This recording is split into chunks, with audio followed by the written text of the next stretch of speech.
अभिषेक हटकर. अभिषेक अटकर. राहणार कुठले आपण? लष्कर सोलापूर. लष्कर सोलापूर म्हणून आपलं म्हणजे आपला जे मित्र परिवार आहे त्याच कोजागिरी पौर्णिमा निमित्त आपण तुळजापूरला पायी चालत जातात. तर कोजागिरी पौर्णिमेचं काय विशेष महत्व आपण सांगू शकाल का?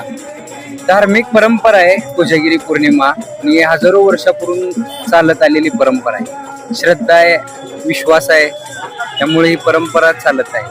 आपण एवढ्या लहान वयात म्हणजे जेमतेम एवढ्या लहान वयात आपण एवढ्या श्रद्धेकडे आस्थेकडे वळालात आपण, याची प्रेरणा आपल्याला कुठून मिळाली? परंपरा परंपरा परंपरा म्हणजे आपल्या वडिलांची आजोबांची जे आपली कौटुंबिक परंपरा आहे ते जोपासत ते ज्ञान घेत आपण आता आपण पुढे कंटिन्यू करत आहात. जे आहेत ते त्यांचं मौनव्रत आहे का? मौन व्रत आहे. देवीसाठी मौनव्रत केलेलं आहे. 15 दिवस झाले. 15 दिवसापासून एकही शब्द न बोलता. शब्दही न बोलता. त्यांचं नाव शुभम पारदे. शुभम पारदे. धन्यवाद भाऊ. म्हणजे आपण देवीसाठी 15 दिवस तोंडातनं एकही शब्द न पाळता देवीच्या श्रद्धेसाठी देवीवर विश्वास ठेवून अगदी भक्तिमय वातावरण आपण असं राहतात.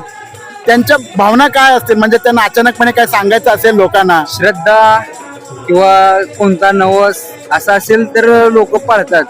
हे प्रत्येकाची श्रद्धा, ते त्यानुसार ते उपवास वगैरे करतात. नाही बरोबर आहे. आता उपवास करलं ठीक आहे, वाहन आपण चालवत नाही ते सुद्धा ऍक्सेप्ट करू शकतो, पण आपण तोंडातनं एकही शब्द न बोलता 15 दिवस जर आपल्या काय भावना असतील, आपण पुढच्यांना काय सांगायचं असेल, किंवा माणूस नवरात्रीमध्ये आई उदो असं गजर केल्याशिवाय सुद्धा राहू शकत नाही, पण त्यावेळी सुद्धा न बोलता त्या भावना मनात दाटून घेण्यात त्यांना कितपत म्हणजे ते शक्य होईल? त्यांना शक्य होते. गेले 4-5 वर्ष ते असं उपवास करतात. गेल्या 4-5 वर्षापासून तोंडातनं एकही शब्द न बोलता.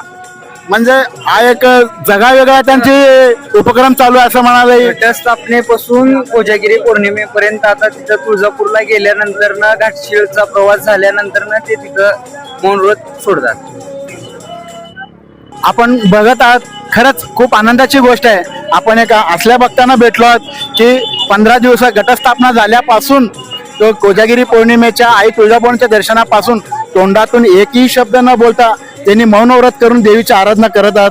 खरंच या दिवसात आणि मोबाईलच्या या जमान्यात आपण 5 मिनिट सुद्धा न बोलता राहू शकत नाही, तर त्यांनी 15 दिवस तोंडातनं एकही शब्द न करता देवीच्या प्रती आपली श्रद्धा दाखवत आहेत. असले भक्त सुद्धा या युगात आपल्याला भेटत आहेत. ही आपली भारताची परंपरेचं एक पाईक आहेत आणि असलेच अजून भक्त आपल्याला घडू दे आणि देवीची कृपा सुद्धा त्यांच्यावर होऊ दे, असे आपण आई तुळजाभवानी मातेच्या चरणी प्रार्थना करू.